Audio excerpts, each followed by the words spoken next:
Oke, kita mulai aja ya. Nanti kalau ada temannya yang belum join boleh ajakin join ya. Oke. Jadi sekarang kita bakal bahas tentang runtun waktu gitu kan.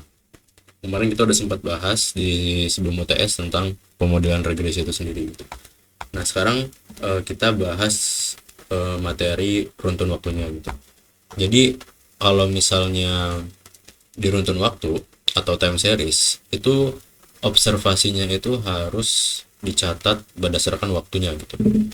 Dan perlu dicatat juga kalau kita mau menganalisis data time series itu harus jeda waktunya itu harus sama gitu. Kalau harian ya harian, kalau tahunan ya tahunan, kalau kuartalan ya kuartalan, kalau bulanan ya bulanan gitu. Nah, mungkin contohnya kalau kita bahas harga saham harian itu kan sebenarnya ada datanya dan kita bisa analisis per harinya itu gimana gitu, harga close-nya, harga open-nya dan lain-lain. Nah, kalau kita tulis secara matematis nilai atau value dari tiap waktunya itu kita bisa notasikan dengan variabel apapun sebenarnya x1 sampai dengan xn, dimana di sini berarti ada n waktu gitu kan. Oke, nah sekarang yang jadi pertanyaan, apa sih bedanya sama pemodelan regresi kita yang sebelumnya gitu kan? Kalau yang sebelumnya kan kita punya data dan observasi waktu itu nggak penting gitu sebelumnya. Jadi fokusnya tuh ya di variasi antar individunya doang, antar variabelnya doang gitu. Kita nggak peduli kalau dia kejadiannya kapan. Nah, tapi kalau misalnya kita menganalisis data dan urutan waktunya itu diperhatikan dan sangat penting, ini baru kita pakai yang namanya time series analysis gitu.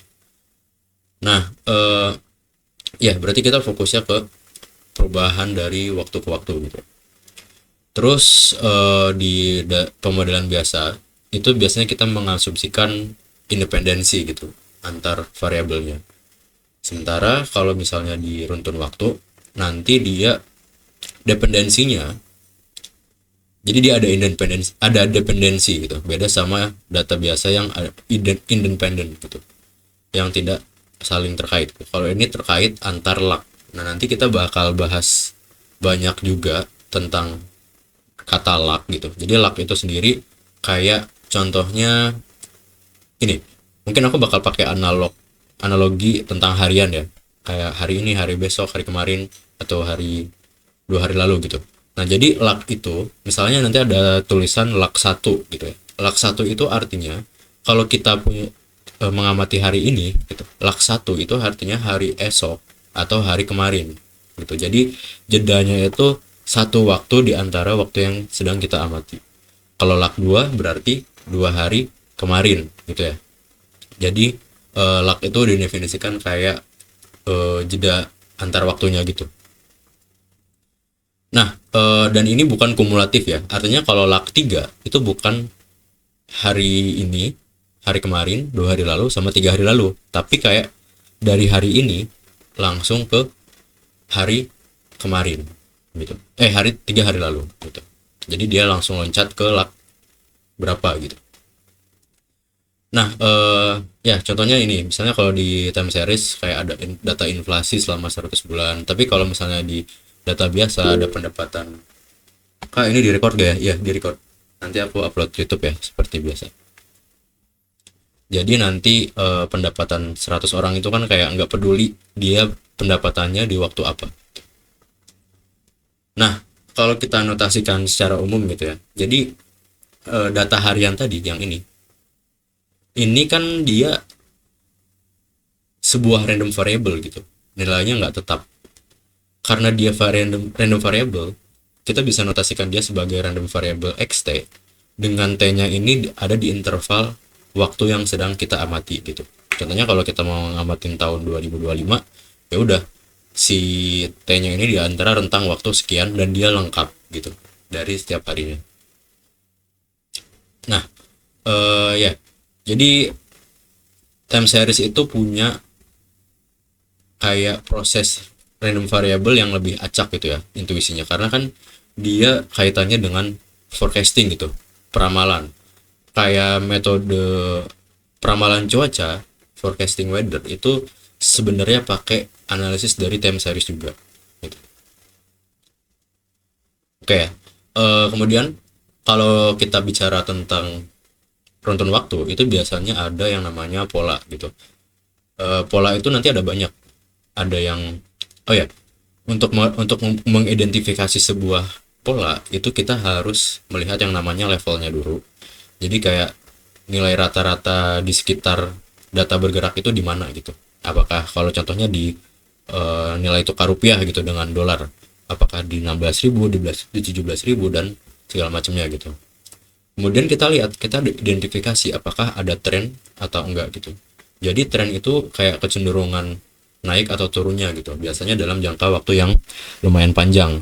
Nah, kalau kita bicara kayak emas gitu kan, dia kan trennya selalu naik gitu ya. Di kalau periode waktu yang lama gitu. Kemudian kita identifikasi juga apakah dia ada pola seasonality apa enggak. Jadi seasonality itu pola yang musiman yang berulang tiap periode gitu. Kalau siklus dia kayak polanya itu mungkin naik turun jangka panjang tapi kayak nggak ada periode tetapnya gitu. Jadi kayak kadang naik kadang turun naik turun gitu. Nah kalau noise ini benar-benar acak gitu, polanya nggak jelas gitu dari suatu data.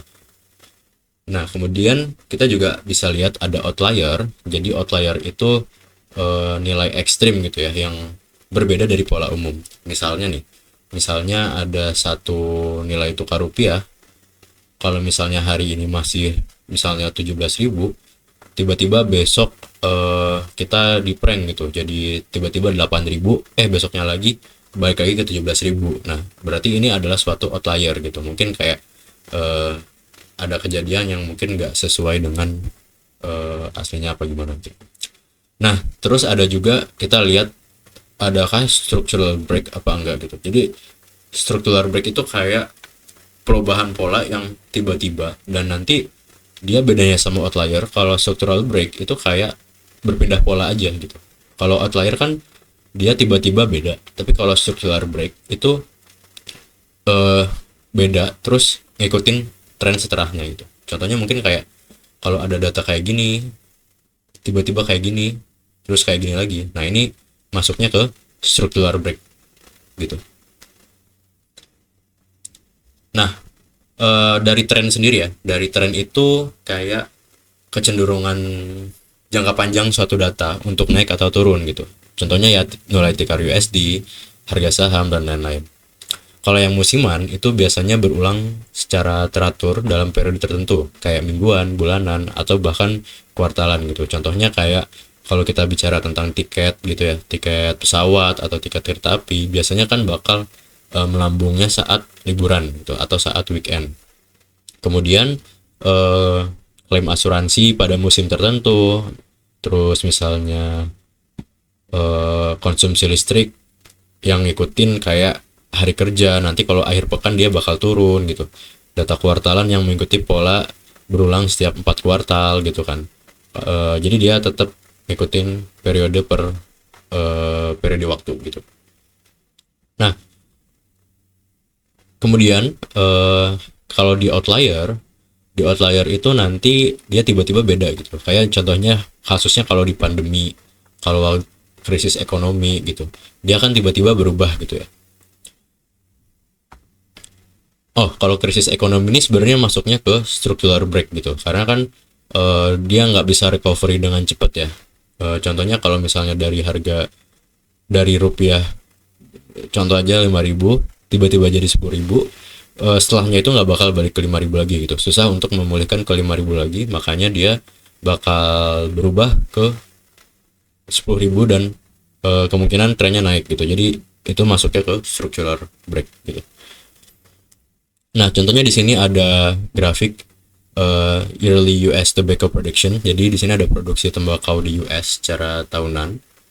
Ah, ini nanti kita lihat dia punya tren yang naik gitu. Kemudian kalau kita lihat yang grafik yang ini data musiman. Jadi kenapa dia musiman? Karena kita bisa lihat patternnya ini dia ngikut setiap 40 tahun ya, dari sini sampai sini.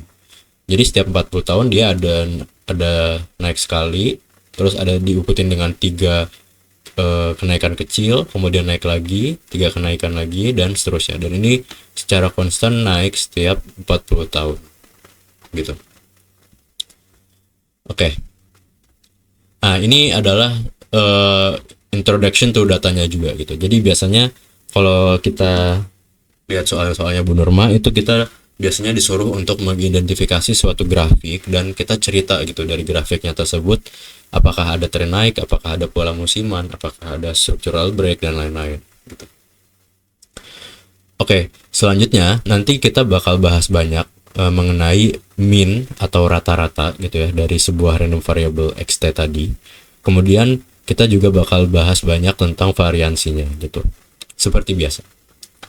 Nah, intuisinya ya nanti ya, kalau kita bicara mean yang berubah itu, rata-ratanya berubah, artinya apa? Artinya nilai xt ini nggak ada pola yang stabil gitu. Kalau misalnya means-nya sama variansinya ini berubah terhadap waktu gitu, ada pengaruh waktu yang mengubah nilai mean sama variansinya, maka kita anggap pola itu datanya belum stabil. Dan ini tuh menjadi sinyal awal kalau data itu mungkin belum stasioner gitu. Nah, apa itu stasioner nanti kita bakal bahas di bawah ya. Oke, yang pertama di sini aku mau kenalin dulu ke teman-teman tentang autocovariance. Jadi autocovariance itu mengukur hubungan linear antara time series pada dua waktu berbeda gitu. Contohnya di sini kalau dari T ke T min K gitu. Artinya kalau misalnya K-nya 2, berarti kan XT ke XT min 2, itu artinya kita menghitung hubungan linear antar variasi dari antara nilai hari ini dengan 2 hari sebelumnya gitu ibaratnya. Kemudian nanti kita bisa notasiin biasanya pakai gamma. Jadi gamma K itu adalah kovariansi dari XT sama XT min K gitu ya. Nah, nanti perlu dicatat juga kalau misalnya gamma 0 itu sama dengan kovariansi dari XT sama XT min 0 atau XT, dan nanti nilainya itu akan sama dengan variansi dari XT. Nah, kenapa bisa gini? Karena dari definisi kovariansinya sendiri itu kan adalah ekspektasi dari XT kali XT dikurangi XT kali ekspektasi XT gitu. Dan ini nanti jadinya ekspektasi XT kuadrat min ekspektasi dari XT dikuadratkan atau sama dengan variansi dari XT gitu ya. Jadi nanti nilai dari gamma 0 itu akan sama dengan variansi dari XT-nya itu sendiri gitu. Oke, ya ini mungkin aku tulis lagi rumusnya biar teman-teman gak lupa. Jadi kalau kita nanti punya kovariansi A dan B itu adalah ekspektasi dari A kali B dikurangi ekspektasi A kali ekspektasi B gitu ya. Oke, lanjut. Di sini setelah autokovariansi kita bicara tentang autokorelasi gitu. Autokorelasi ini sendiri sering kita sebut juga sama ACF gitu atau auto correlation function.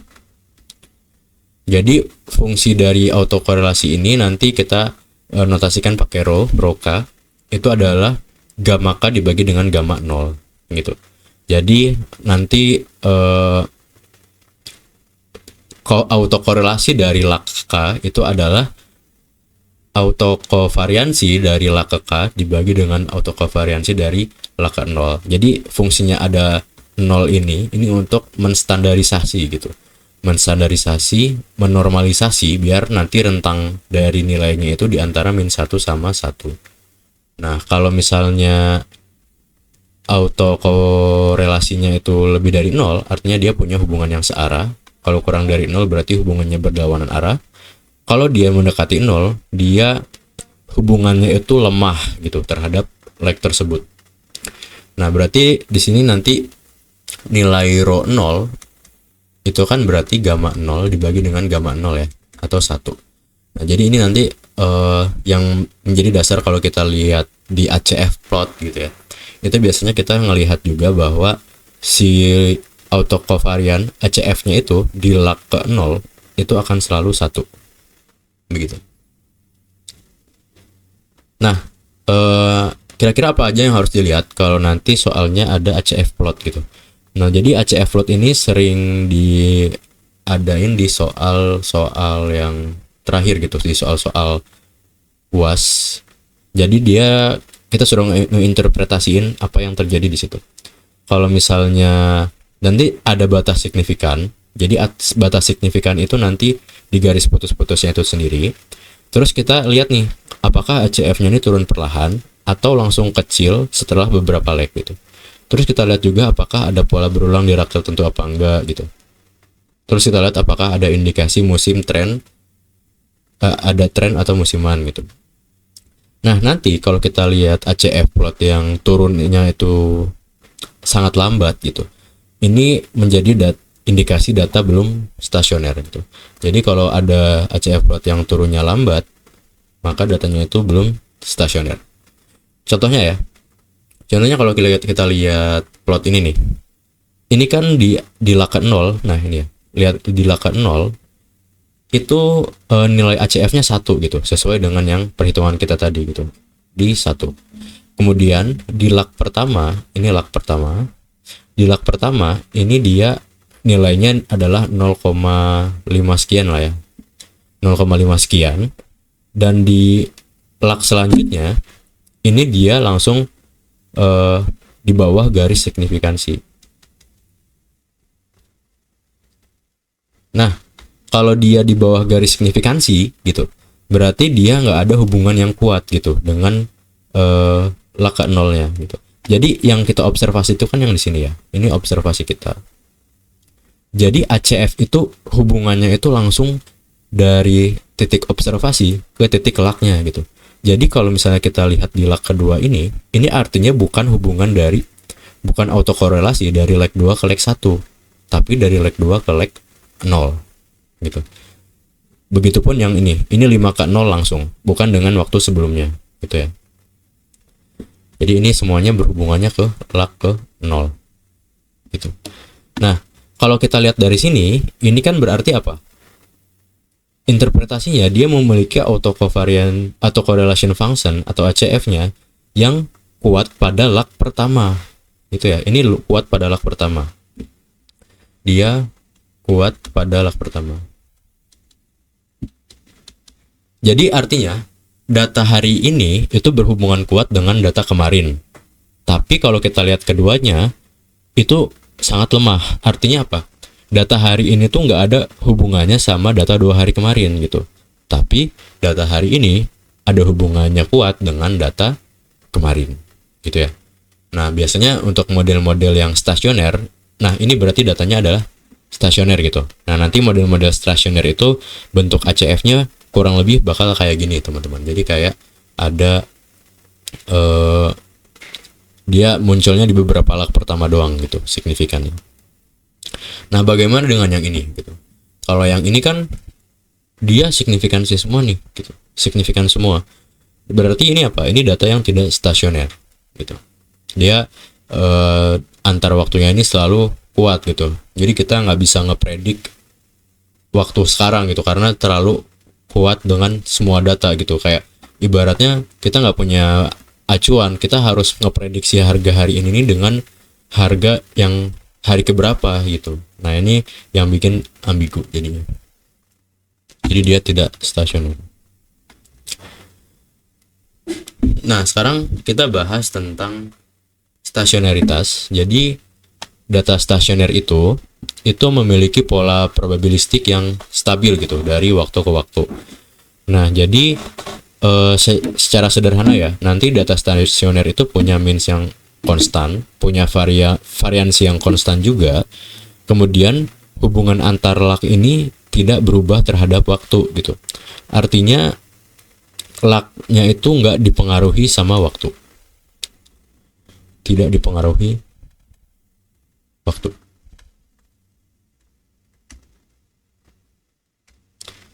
Nah, jadi asumsi kayak model, mungkin di kelas udah belajar ya tentang autoregressive moving average, autoregressive moving average gitu. Itu adalah model-model yang stasioner gitu, dan dia butuh asumsi stasioner tadi yang mean-nya konstan, variansinya konstan, sama hubungannya tidak berubah. Nah, jadi ya ini udah dijelasin, mungkin udah beberapa ada dengar di kelas tentang AR, MA, sama ARMA gitu. Nah, selanjutnya di stasioner itu nanti kita bakal mengidentifikasi apakah data tersebut weakly stationary gitu atau dia stasioner lemah. Nah, untuk mengidentifikasi sebuah proses time series itu dia stasioner lemah apa enggak, yang pertama yang harus kita lihat adalah min-nya gitu. Min-nya ini harus konstan. Kalau nggak konstan gimana contohnya? Contohnya kalau misalnya EXT-nya ini adalah mu t gitu ya, ini artinya nggak konstan karena dipengaruhi sama t-nya itu sendiri gitu. Ada variabel yang ngikat dari fungsi ke sini gitu. Ini nggak konstan. Tapi kalau mu doang itu konstan. Terus variansinya terbatas dan juga konstan gitu. Jadi variansinya ini bukan tak hingga dan dia konstan juga. Nah, kemudian kovariansinya ini hanya bergantung pada log H, bukan pada waktu t. Nah, jadi nanti kalau misalnya teman-teman punya nilai kovariansi dari xt sama xt plus hanya ini sama dengan apa gitu ya, sesuatu fungsi dalam fa gitu dikalikan dengan t gitu. T-nya ini yang ngebuat dia dipengaruhi waktu. Waktu itu t itu waktu ya. Jadi kalau kita ada fungsi yang ada t-nya, artinya dia dipengaruhi oleh waktu gitu, maka dia melanggar asumsi weakly stationary gitu. Makanya kita nanti jangan nyari, kita mengharapkan kalau fungsi itu tidak stasioner, dia nggak ada t-nya gitu, bener-bener cuman konstanta doang dan bergantungnya pada hanya doang, bukan pada t-nya gitu. Oke ya, jadi nanti kita lihat juga untuk ACF-nya. ACF-nya itu kan pada waktu KH itu akan kita definisikan sebagai gamma H dibagi dengan gamma 0 gitu ya. Oke, ini kita latihan soal aja. Oh ya, kayaknya hari ini nggak bisa lama-lama ya guys. Jadi nanti mungkin kita bahas di stationarity doang. Habis itu setelah itu nanti kita bakal bahas tentang model autoregresif, AR, MA, ARMA. Kemudian besoknya bakal kita bahas tentang ARIMA gitu. ARIMA, oke. Nah, sekarang bentar, ini biar bagus. Gimana ya? Gini aja deh.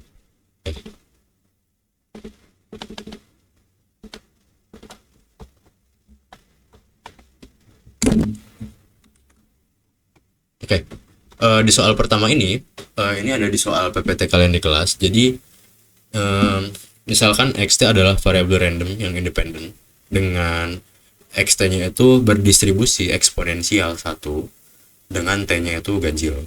Dan kalau dia genap t-nya, dia bakal berdistribusi normal dengan min-nya 1 dan variansinya juga 1. Nah, di sini kita harus mengidentifikasi apakah dia weakly stationer apa enggak gitu. Nah, pertama yang harus kita lihat dulu di sininya ya. Jadi dia tuh kalau misalnya ada ini ya, ini callback ke P propstat. Jadi kalau misalnya x berdistribusi eksponensial dengan parameternya gamma lambda, nanti dia punya ekspektasi x itu adalah 1 per lambda dan variansi dari x itu adalah 1 per lambda kuadrat gitu. Nah, berarti di sini kalau misalnya lambdanya itu adalah 1, nanti dia ekspektasi dari xt-nya adalah 1 per 1 atau 1. Dan variansinya adalah 1 per 1 kuadrat, yaitu 1 juga. Nah, kalau normal itu kan dia distribusinya min sama variansi langsung gitu ya. Jadi dia langsung ekspektasi dari xt-nya ini sama dengan 1 dan variansi xt-nya juga 1 gitu. Ini untuk yang eksponensial, ini untuk yang normal gitu. Nah, sekarang kita lihat syarat-syarat untuk memenuhi ekspektasi tadi gitu. Nah, kita pertama lihat dulu untuk dari segi ekspektasinya. Syaratnya tadi, ekspektasi xt itu harus konstan apa enggak gitu kan. Nah, kita lihat ekspektasi xt itu kan tadi kan kalau t-nya ganjil itu 1 nilainya, tapi kalau genap juga 1 gitu. Jadi karena sama-sama 1, bisa kita langsung simpulkan bahwa ekspektasi dari xt ini akan selalu 1 gitu.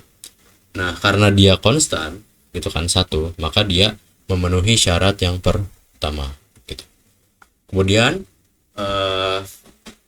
syarat yang kedua tadi kita lihat variansinya juga kan. Variansinya di sini kalau kita lihat juga konstan gitu. Dia variansi konstan. Kemudian habis itu kita lihat kovariansinya gitu. Kovariansinya kita cari kovariansi dari xt, xt plus xt t plus h gitu ya. Itu berapa gitu. Nah, kalau kita lihat di sini itu ekspektasi kovariansinya karena dia independen gitu ya. Di sini independen. Makanya antara variabel xt itu tidak berkaitan sama sekali gitu. Berarti nilainya apa? 0 gitu. Untuk hanya tidak sama dengan 0. Karena kalau hanya 0, kovariansi dari ya, kalau hanya 0 nanti kovariansinya dari xt, xt plus 0 itu akan menjadi apa? Variansi dari xt, yaitu tadi variansi dari xt adalah 1 terus gitu kan. Nah, ini gunanya buat apa? Ini gunanya buat kita nyari autokorelasi fungsinya gitu. Kan tadi gamma h itu kan gamma h dibagi dengan gamma 0. Ini akan menjadi kalau hanya 0 dia bakal bernilai 1 gitu ya. Jadi dia 1 dibagi 1 hasilnya 1. Kemudian nanti kalau misalnya ini rho h ya. Gamma h. Kalau dia hanya tidak sama dengan 0, nanti dia bakal bernilai 0. Nah, kita lihat di sini, apakah di sini ada variabel waktunya gitu. Apakah di sini bergantung pada waktu t? Jawabannya nggak ada gitu. Enggak, karena di sini nggak bergantung sama t-nya gitu. Ini bergantung sama apa? Sama h-nya. Gitu ya. Ini bergantung dengan h. Kenapa bisa bergantung dengan h? Karena untuk hanya 0 dia 1. Kalau hanya bukan 0 dia adalah 0. Maka bisa kita bilang kalau dia itu bergantung pada h, tetapi tidak bergantung kepada si t-nya itu sendiri gitu. Nah, dari sini maka kita simpulkan apa? Ini adalah data stasioner. Prosesnya stasioner. Proses weekly stasioner. Oke, selanjutnya di sini ada soal juga di mana kita diminta untuk menghitung jika xt dan yt. Oh ya, nyampe sini ada pertanyaan dulu nggak teman-teman?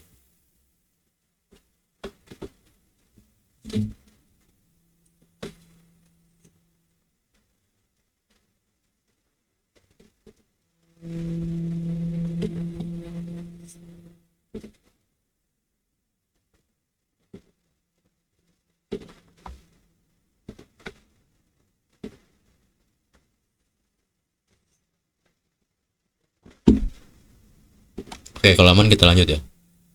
Oke, ini soal dari PPT juga, di mana di sini ada dua proses time series antara XT dan YT.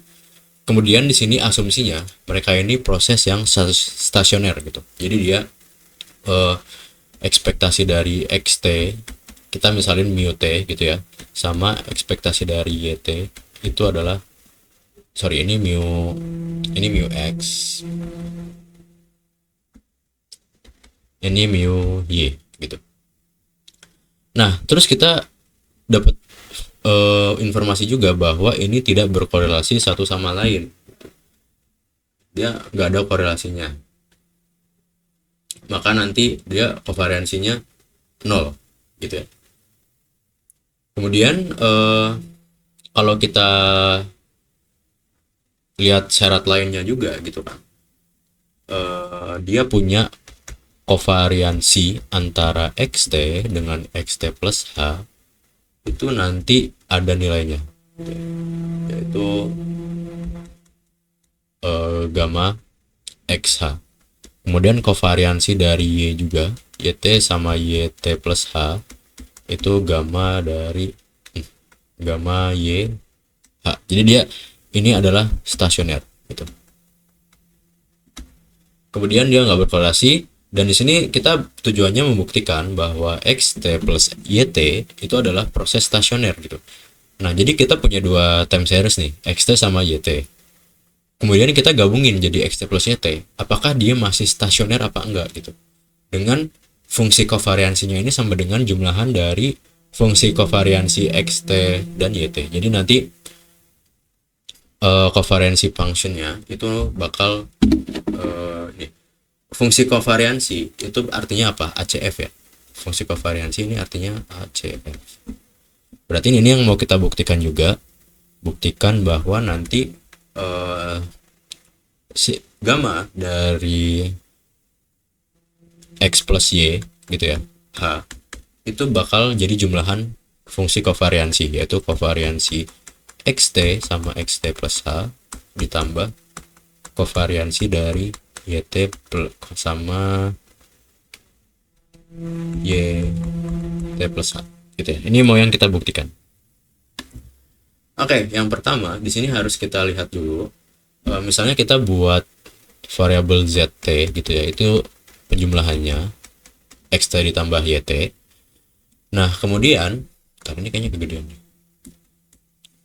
Kecilin aja. ZT itu adalah XT ditambah dengan YT. Nah, kita mau lihat proses ZT apakah stasioner apa enggak gitu. Apakah ZT stasioner? Yang pertama kita apa? Kita lihat dulu min dari ZT. Nah, cara nyari minnya gimana? Ini tinggal di masukin aja ZT itu kan XT plus YT. Dan ini berdasarkan sifat dari ekspektasi bisa kita ubah jadi ekspektasi dari XT ditambah dengan ekspektasi dari YT, dan ekspektasi dari XT kan tadi mu X dan ekspektasi dari YT itu adalah mu Y, dan dia apa? Dia konstan. Dia ini konstan gitu ya. Nah, kemudian selanjutnya kita ingin menghitung variansi dari ZT-nya. Variansi dari ZT itu sama dengan variansi dari XT ditambah dengan YT. Nah, variansinya berarti ini kovarians langsung ya, karena di sini kita nggak diketahuin variansinya apa, diketahuinya cuman kovariansnya. Oke, berarti selanjutnya yang harus kita cari lagi, sebenarnya syarat utama untuk dia prosesnya stasioner apa enggak itu cuman dilihat dari auto correlation functionnya, ACF-nya, sama ekspektasinya gitu. Itu syarat utamanya. Nah, jadi kalau misalnya kita mau nyari si ACF-nya ya, ACF-nya yaitu gamma Z H, ACF functionnya itu kan nanti sorry, bukan ACF, kovariansnya, sorry, kovariansnya covariance-nya dari xt plus yt, sorry, z ya. Kalau z kan berarti gini dulu deh biar urut nulisnya. Zt sama zt plus h gitu ya. Ini covariansinya. Kemudian zt itu sendiri itu adalah xt ditambah yt gitu. Zt plus h itu adalah xt plus h plus yt plus h gitu ya. Nah, sampai sini nanti kalau kita udah punya bentuk kayak gini, sebenarnya kita punya satu sifat lagi dari covariansi gitu. Jadi kalau ada kita punya covariansi dari a plus b sama x plus y, ini nilainya akan sama dengan kayak penjabarannya gitu guys. Kayak apa ya, sifat apa ya aku bilang ya, nama sifatnya itu bilinearity. Jadi nanti bakal kita bisa tulis a plus x ditambah a plus variansi. Ini lah, oke. Ini bakal kita bisa tulis covariansi dari a dan x, bukan a plus a dan x ditambah covariansi dari a dan y ditambah covariansi dari b dan x dan juga ditambah covariansi dari b dan y gitu guys. Jadi dia kayak dicari kombinasinya semua gitu. Oke, nah selanjutnya dari sini kita bisa menjabarkan yang ini gitu kan. Kalau kita jabarin ini jadinya covariansi dari xt gitu, dengan xt plus h ditambah covariansi dari xt dengan y t plus h ditambah dengan covariansi dari yt dan x t plus h ditambah dengan covariansi dari yt dan yt plus h. Nah, tadi kan kita punya informasi ya, antara xt dan yt itu tidak berkorelasi satu sama lain gitu. Makanya nilai yang ini sama dengan 0 karena dia x sama y gitu. Jadi dia tidak berkorelasi satu sama lain, makanya covariansinya 0. Dan ini akan sama dengan covariansi dari xt ditambah antara xt dengan xt plus h. Karena ini 0, kita bisa langsung jumlahin dengan covariansi dari yt sama yt plus h gitu. Dimana ini seperti yang kita definisikan di awal tadi gitu. Covariansi xt sama xt plus h itu adalah gamma x h ditambah dengan gamma y h gitu. Nah, jadi dia bergantungnya pada apa? Pada h doang gitu. Tidak bergantung kepada si t-nya. Nah, maka dari itu dia juga stasioner gitu. Maka zt itu stasioner gitu. Dan ini terbukti ya. Ini terbukti bahwa dia jumlahan dari ini sama ini gitu. Covariansi dari xt dan xt plus h ditambah covariansi dari yt dan yt plus h gitu. Ini yang z gitu. Jadi untuk melihatnya kita perlu cari nilai dari si yang konstan tadi itu. Oke, nyampe sini ada yang mau tanya dulu nggak guys?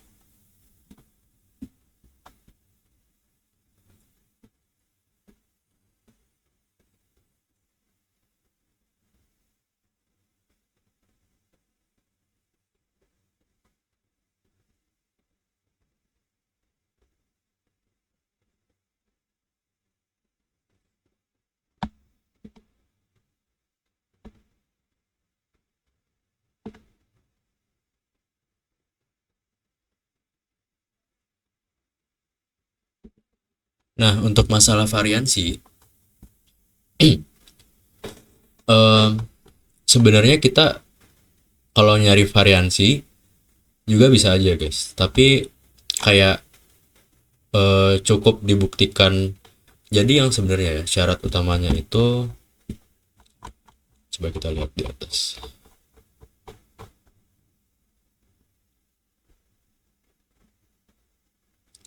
Nah, sebenarnya kalau misalnya aslinya ya, kalau kita bicara statistik, kovariansi sama variansi ini nanti biasanya berhubungan gitu. Jadi kalau kita udah ngecek kovariansi, biasanya variansi juga bakal terbukti gitu.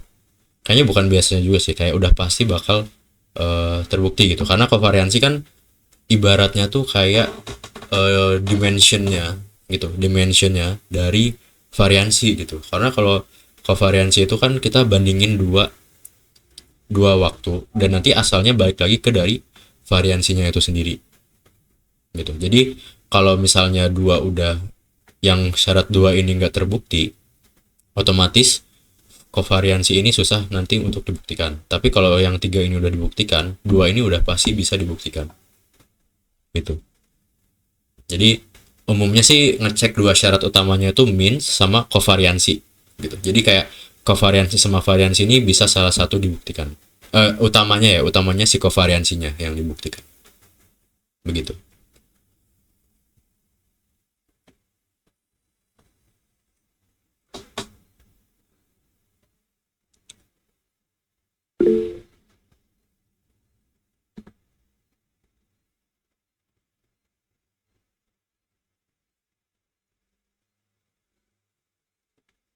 Hmm, harusnya enggak gitu. Karena kalau kita ngomongnya, kita ya kalau misalnya yang sebelum ke matematika ya, coba kita di logika dulu misalnya. Dia variansinya udah nggak terbukti. Berarti ya udah selesai gitu kan. Karena untuk stasioner tadi itu kan kita perlu apa? Perlu min yang stabil dan variansi yang stabil gitu. Jadi kalau misalnya si variansinya ini udah nggak terbukti, si kovariansinya apalagi gitu. Jadi dia min sama variansinya itu harus stabil, jangan berubah berdasarkan si t-nya itu sendiri gitu. Jadi eh, utamanya nih sebenarnya yang harus kita lihat adalah si kovariansinya gitu. Nanti kalau variansinya udah tergantung sama t gitu ya, udah berubah tergantung sama t, dia bakal kovariansinya juga otomatis bergantung sama si t itu sendiri gitu. Tapi kalau kovariansinya udah bebas dari t, variansinya itu biasanya enggak juga. Oke, gitu ya. eh Kalau gitu kita lanjut gitu ya. Ini soal UAS tahun kemarin. UAS tahun kemarin ya. Jadi di sini kita punya variabel random ZT, dia independen satu sama lain dengan minnya ini nol dan variansinya adalah sigma sigma kuadrat gitu. Jadi ini sebenarnya ada suatu apa ya, satu distribusinya sendiri. Biasanya kalau di time series itu distribusinya white noise, itu bakal kita bahas di pertemuan selanjutnya. Jadi misalkan kita punya variabel random xt yang terdiri dari variabel random zt gitu dan zt min 2. Nah, jadi interpretasinya apa nih dari modelnya dulu? Kalau dari modelnya kan berarti nilai hari ini itu dipengaruhi dengan nilai hari ini dan dua hari sebelumnya gitu. Dan di sini punya koefisiennya masing-masing, ada A, B dan C gitu. Nah, kita mau melihat apakah si xt ini stasioner apa enggak gitu. Jadi kalau zt-nya itu kan kalau kita lihat dari min sama variansinya dia udah konstan gitu ya. Maka kita bisa bilang kalau z-nya ini stasioner. Tapi apakah xt-nya stasioner apa enggak gitu. Nah, ini yang mau kita buktikan.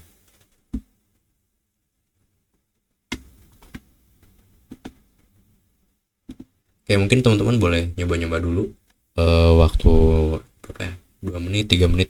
Nanti habis itu langsung aku bahas.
Oke, kita bakal coba bahas. Jadi di sini ZT-nya ini minnya 0 sama variansinya eh, sigma kuadrat. Jadi kita tulis dulu kalau ekspektasi dari ZT-nya itu 0 dan variansi dari ZT-nya itu adalah sigma kuadrat gitu ya. Ini untuk setiap T. Nah, gitu. Jadi nanti kalau kita punya ZT min 2 itu ya ekspektasinya tetap 0 dan variansinya juga tetap sigma kuadrat gitu. Nah, terus di sini juga diketahui ZT ini independen. Artinya nanti kalau kita punya kovariansi ZT sama ZK misalnya itu 0 untuk setiap T dan K gitu ya. Nah, sekarang kita bakal meriksa proses si XT ini itu. Apakah XT ini stasioner apa enggak? Nah, sama kayak tadi, kita pertama lihat dulu bahwa si XT ini ekspektasi dari XT gitu. Pertama, ekspektasi dari XT itu kan sama dengan ekspektasi dari A plus BZT tambah CZT min 2, yang mana ini akan menjadi ekspektasi dari A ditambah ekspektasi dari BZT ditambah ekspektasi dari CZT min 2. Nah, di ekspektasi kalau nilainya konstan bakal menghasilkan nilai konstan juga. Kemudian koefisien ini bisa dikeluarkan jadi B ekspektasi dari ZT ditambah C ekspektasi ZT min 2. Nah, kita tahu sendiri kalau ekspektasi dari ZT itu adalah 0 dan ekspektasi dari ZT min 2 itu adalah 0. Berarti di sini kita bisa tuliskan A tambah 0 tambah 0 yaitu A, di mana A ini konstan. Nah, maka syarat pertama ini terpenuhi. Gitu. Kemudian selanjutnya kita akan cek. Nah, ini sebenarnya kalau kita mau cek variansinya juga bisa gitu. Coba ya kita cek variansinya. Variansi dari ZT. Dari XT. Variansi dari XT itu kan variansi dari A ditambah B ZT ditambah C ZT min 2. Sebentar guys.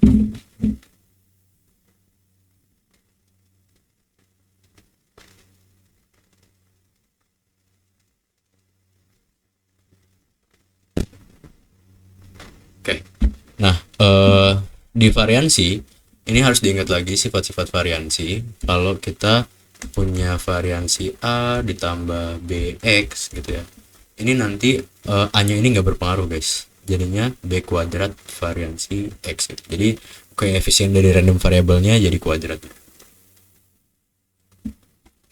Nah sekarang di sini kalau kita punya variansi dari ini berarti kan bisa kita pecah. Jadi variansi A nya kan itu nggak berpengaruh ya. Nanti kalau kita punya dua, ini kan A nya bisa kita ilangin, jadi sisanya variansi dari BZT ditambah CZT min 2.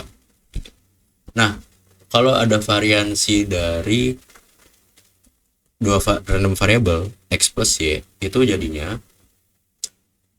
bentar, ini aku geser dulu, ini agak panjang.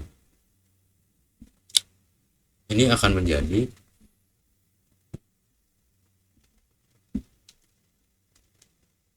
variansi X ditambah variansi Y. Bentar, more formally ini aku tulis AX plus BY ya, biar formal, jadinya A kuadrat variansi X ditambah B kuadrat variansi Y ditambah 2AB kali kovariansi dari X, Y gitu. Jadi A kuadrat tambah B kuadrat ditambah 2AB kovariansi gitu. Nah sekarang kalau di sini ini kan jadinya B kuadrat variansi ZT ditambah C kuadrat variansi ZT min 2 ditambah 2BC kovariansi ZT, ZT min 2. Nah kovariansi dari ZT dan ZT min 2 ini kan 0 gitu ya, maka bisa kita tulis kalau dia itu adalah B kuadrat variansi ZT ditambah C kuadrat variansi ZT min 2, atau bisa kita tuliskan B kuadrat sigma kuadrat ditambah C kuadrat sigma kuadrat, atau sigma kuadrat dikali B kuadrat tambah C kuadrat. Dan ini lagi-lagi konstan gitu kan, dia nggak berpengaruh pada si T nya gitu, maka dia memenuhi syarat yang kedua. Nah sekarang syarat utamanya sebenarnya kita harus melihat kovariansinya gitu, kovariansi antara xt dan juga si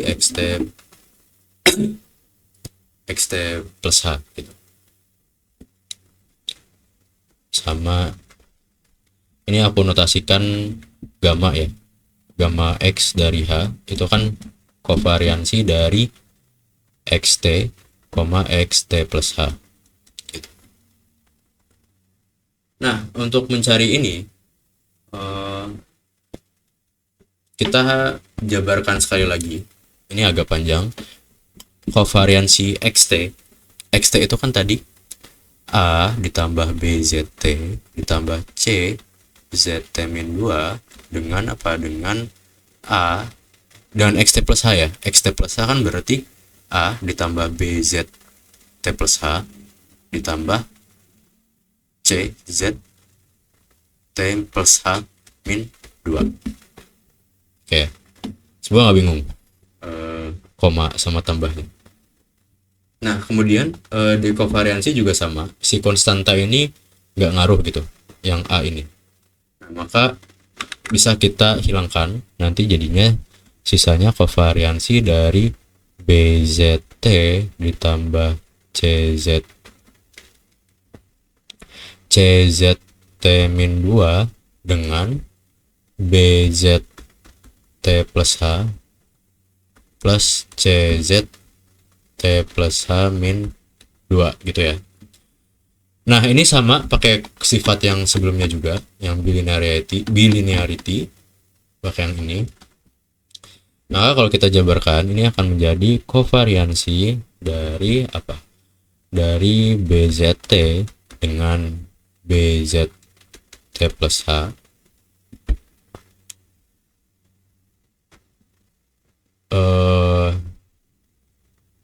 ditambah dengan kovariansi dari ini dan ini. Berarti BZT, CZT plus H-2 ditambah kovariansi dari CZT-2 dengan BZT plus H, ditambah yang terakhir kovariansi dari CZT-2 dengan CZT plus H-2 gitu. Nah, ini kan masih ada koefisiennya nih masing-masing. Kalau di kovariansi, kalau kita punya sama-sama B di sini, bukan sama B sih, kalau punya kita koefisien gitu ya di depan random variabelnya, ini bisa kita kalikan ke depan, karena di sini ada B sama B, jadinya berarti B kuadrat gitu. Berarti ini B kuadrat dikali kovariansi dari ZT dan ZT plus H ditambah BC kali kovariansi ZT dan ZT plus H-2 ditambah dengan BC lagi, C kali B, kovariansi ZT-2, ZT plus T plus H ditambah C kuadrat ya, C kuadrat kovariansi ZT-2, ZT plus H-2 gitu. Nah, tapi ZT ini independen gitu ya. Maka kovariansinya ini bernilai 0 nanti. Kalau misalnya kecuali nanti indeks waktunya sama. Contohnya, ini harus kita bagi kasus kalau misalnya ini nggak bisa dibuat 0 semua. Kenapa? Karena harus kita lihat gitu. Untuk kita lihat kalau hanya 0 dulu ya. Kalau hanya 0, maka nilai dari gamanya tadi, si kovariansinya, itu kan berarti B kuadrat kovariansi ZT dan ZT ditambah BC kali kovariansi dari ZT dan ZT-2 ditambah BC kali kovariansi ZT-2 dengan ZT ditambah C kuadrat kovariansi ZT-2 ZT-2. Nah, yang 0 tuh kovariansi tuh ya. 0 itu saat ini, saat T-nya ini beda. Ada T dan T-2. Ini 0. Tapi kalau ZT sama ZT, tadi kan kovariansi dari ZT sama ZT itu jadinya apa? Jadinya variansi, ya kan? Variansi dari ZT itu. Begitu pula dengan ini. Ini jadinya apa? Ditambah C kuadrat variansi dari ZT-2 gitu. Jadi syarat dari ini untuk setiap T dan K, tapi T-nya ini sebenarnya nggak boleh sama dengan si K gitu. Karena kovariansi dari ZT dan ZT itu adalah variansi, bukan 0. Nah, selanjutnya tinggal kita substitusi aja. Berarti ini adalah B kuadrat sigma kuadrat ditambah C kuadrat sigma kuadrat, atau sigma kuadrat dikali B kuadrat ditambah C kuadrat gitu ya. Nah, ini untuk hanya 0. Nah, kira-kira ada lagi nggak yang nanti jadi sama gitu? Jawabannya masih ada. Saat kapan? Saat hanya ini 2. Kita lihat kalau saat hanya 2, berarti gamma x2 nya kalau hanya 2 itu kan nanti jadinya bentuk awalnya T sama T plus 2 gitu ya. T sama T plus 2 berarti B kuadrat kovariansi ZT dengan ZT plus 2 ditambah BC kovariansi ZT dengan ZT ditambah BC kali kovariansi ZT-2 dengan ZT plus 2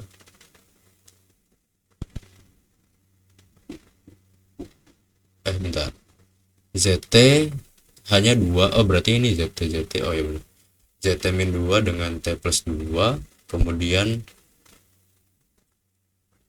C kuadrat kovariansi ZT min 2, ZT. Ntar ini bener gak? Ini 0, ini 0.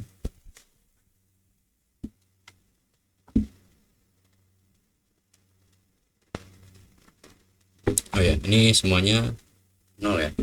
Ini 0, ini 0, ini 0. Yang sama kan cuman ZT sama ZT ya. Makanya nanti nilainya jadi BC dari kovariansi ZT, ZT, atau dia sama dengan BC sigma kuadrat. Oke, selanjutnya ada lagi apa enggak gitu kan? Jawabannya masih ada lagi teman-teman. Dimana di hanya itu negatif 2. Kita lihat kalau hanya negatif 2 jadi apa? Kalau hanya negatif 2 berarti si gamma min 2 itu kan jadinya apa? B kuadrat kovariansi ZT, B kuadrat kovariansi ZT, ZT min 2 gitu, ditambah BC kovariansi min 2 berarti T min 4, ZT min 4 itu, ditambah BC lagi kovariansi T min 2 sama T min 2.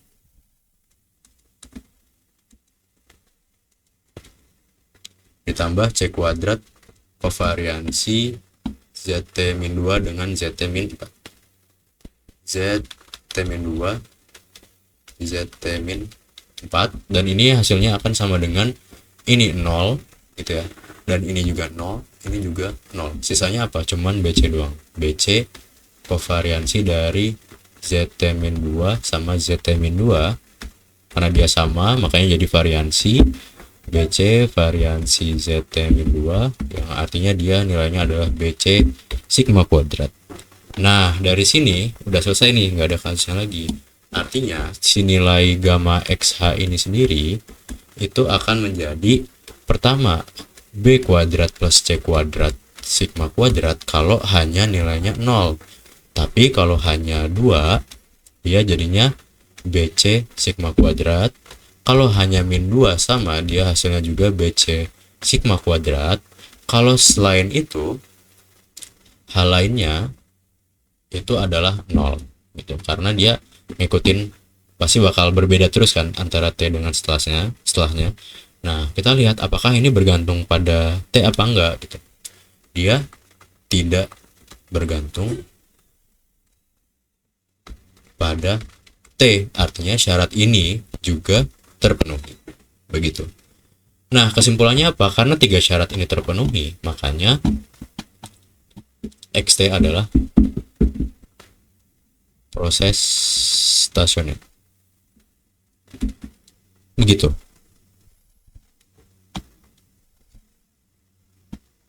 Oke, nyampe sini apakah ada yang mau ditanyain teman-teman?